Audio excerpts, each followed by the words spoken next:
I was really hoping to get this video out like at least a week ago, but I was hit by, not just hit, I was knocked out pretty hard this past week by a bit of a virus. And yeah, so I'm just starting to feel ever so much better, and I will keep the intro pretty short, but I wanted to share with you something traditional here where I am from, which is the sugaring off season. And it's coming to an end now. Usually in Quebec, it sometimes starts as early as February, but certainly March and April are the months of harvesting maple sap to make maple syrup. And it's a very big deal here, to the point where often, you know how I guess in different places there's traditional field trips that kids always go on every single year with their schools. And here we often take the kids apple picking in September, but we definitely every spring the kids go sugaring off. Well, we don't literally sugar off, because sugaring off is turning the sap into syrup, but we call it sugaring off, and it's going to the sugar shack, or as we call it here, the Cabane Sucre. So basically what happens is that maple trees, when the temperature comes back up above freezing, there's positive pressure, and if you tap the trees, if you put holes in the trees of the maple trees, the sap, because of that pressure, will drip out of the trees. So traditionally, and some people do still do it the traditional way, although probably not many, because it's very laborious and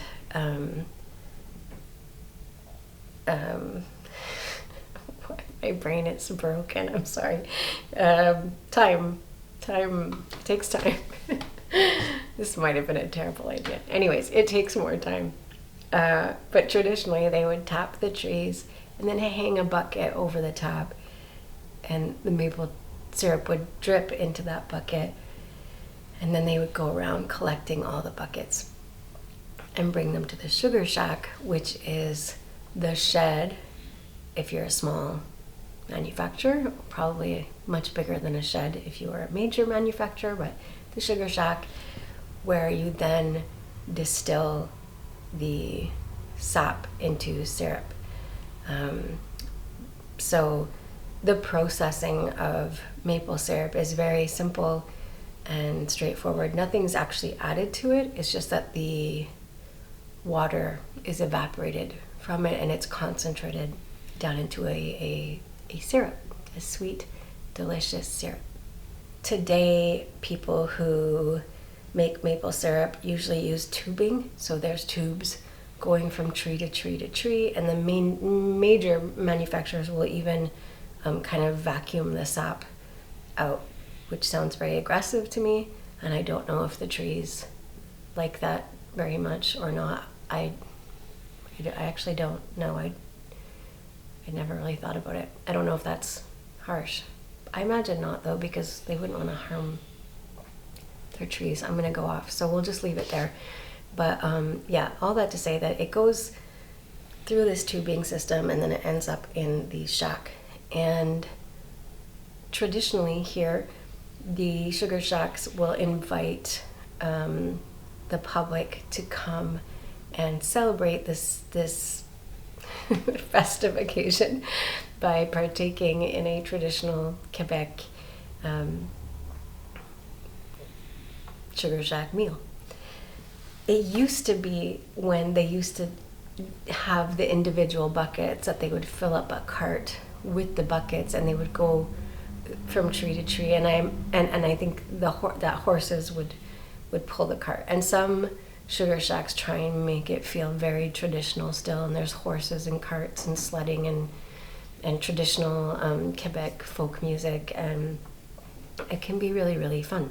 A traditional Cabane Sucre meal is very breakfast inspired, except for maybe the tourtière, which is a meat pie, but it's things like omelette and beans and potatoes and a lot of meats and things like that.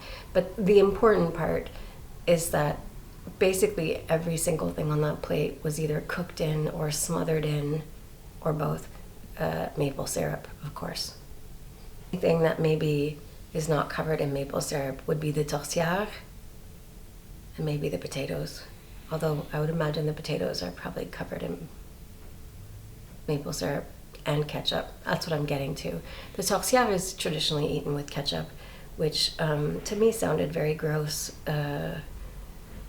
until I tasted like a traditional Quebec fruit ketchup, which is different than just a Heinz tomato ketchup.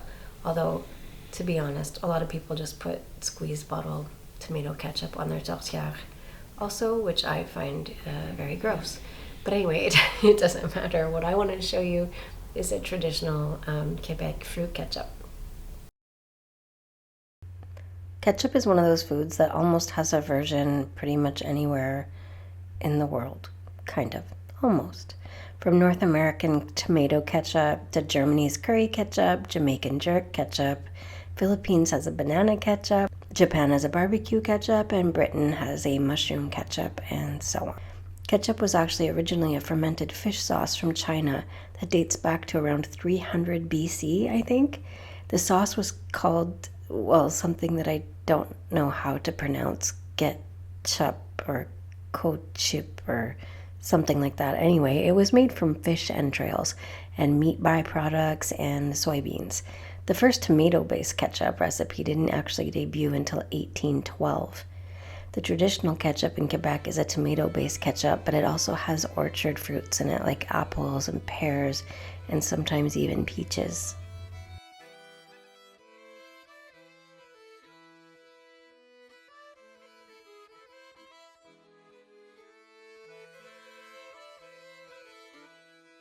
Making Quebec fruit ketchup is actually very simple. You start by quartering and peeling some very ripe tomatoes, salting them and letting them sit in the fridge for at least 12 hours. After you've let them sit, you would just add them to some chopped onions and chopped celery and some orchard fruits. So I have chopped apples, chopped pears, and also some canned peaches. In a piece of cheesecloth, you would add a couple of cloves and 1 or 2 sticks of cinnamon and a couple of allspice berries. Tie it up very tightly.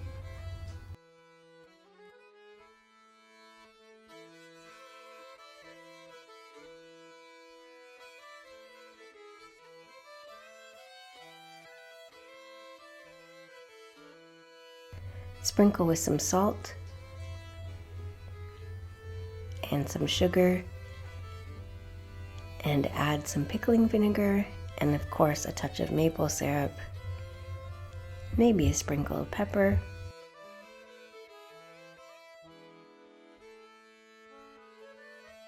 Mix it really well and let that simmer on the stove for a few hours.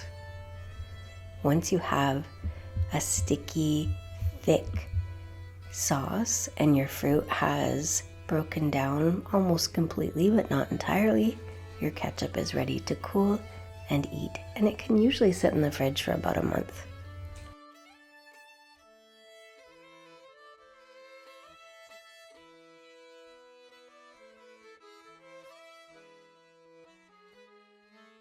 For most kids, and let's face it, probably most adults also, the highlight of going to the Sugar Shack is that they will simmer down the maple syrup into a taffy, and then they will pour that very thick maple taffy onto beds of snow and then give you a popsicle stick, and then you take the popsicle stick and you roll the maple taffy onto the stick until you have a maple taffy lollipop, and then you just eat it right off the stick. And it's so delicious and it's very sweet, but not overpowering in the way that, say, a processed sugar or something like that would be. But it's still very sweet, and it amazes me that some people will eat like 4, 5, 6 of these and probably be wired for days afterwards. But it is delicious, and we don't only do it at the Sugar Shack. People do it in their backyards.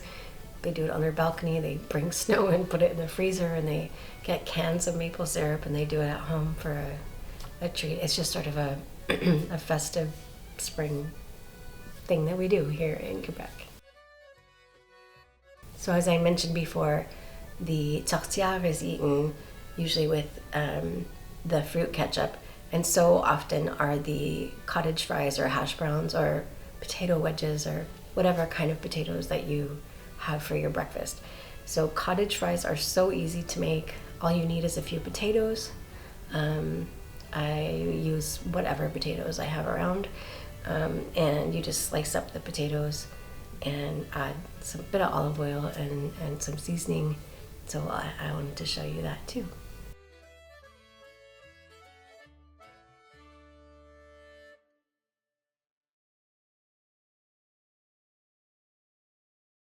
To make cottage fries, you just slice up whatever potatoes you want to use or happen to have handy in the house, and you season them with some rosemary and some salt and some pepper and maybe a bit of paprika.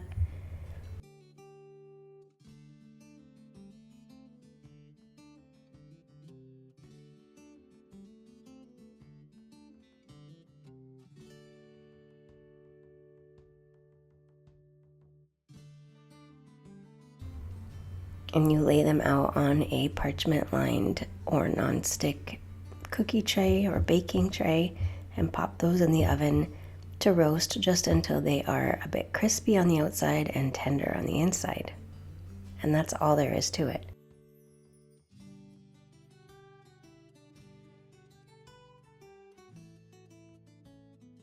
So while mine are roasting, I make a plant-based omelet. I warm up some maple baked beans and some plant-based sausages, and my Cabane Sucre breakfast is good to go.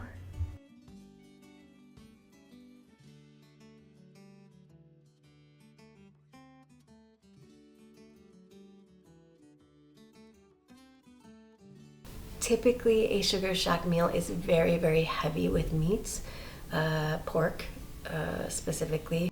So a lot of bacon and ham and sausages, and even creton, which I don't know if there's an English name for, but basically is a spread, like a pork and fat spread that you put on your toast and stuff. So for the longest time, there were 0 plant-based dishes at a Cabane Sucre. There's a lot of pickled like beets and cucumbers and things like that. There's coleslaw, like a fermented cabbage, not fermented, sorry, a pickled cabbage. So those little side condiments are plant-based, but the actual dishes have never been plant-based. So it's very, very new now, just recently, that some of the Sugar Shacks are offering plant-based menus. And most recently, and very exciting, there are a couple of Cabane Sucre that have popped up that have entirely plant-based menus, which is very, very cool. Some of the plant-based menus will just skip all the meat stuff entirely and just offer you other interesting things, and some of them offer you plant-based meat alternatives for all of those bacons and hams and sausages and what have you.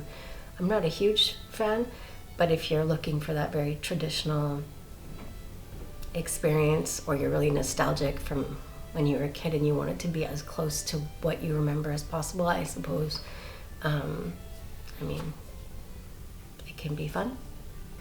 Another very traditional dish that is served over Shirring off season is a Quebec pea soup, and it's a very simple soup, just like onions, garlic, celery, broth, peas, and then traditionally it's cooked with lard, so it has a very smoky flavor. The Quebec pea soup is a very smoky, creamy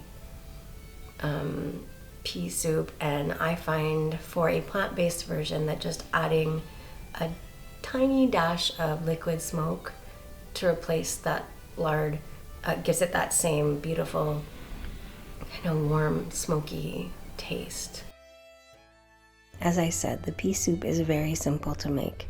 You just saute in oil or water some onions and celery and garlic, and when they're nice and tender, you will add vegetable broth, and to that broth, you will also probably want to add some carrots and some whole yellow peas. You can use split peas as well. I soak my peas in advance or pop them in the Instant Pot until they're quite tender before I use them in the soup.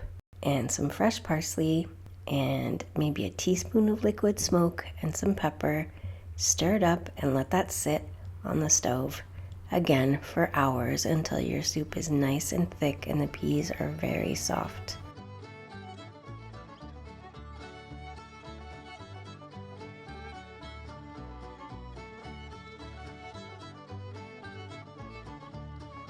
Thank you so much for taking the time to watch this video. As always, it means so very much to me.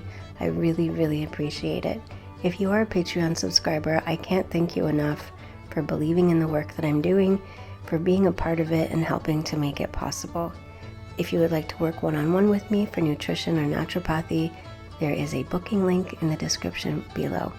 I will see you all next week, and in the meantime, take extra good care of yourselves. Bye.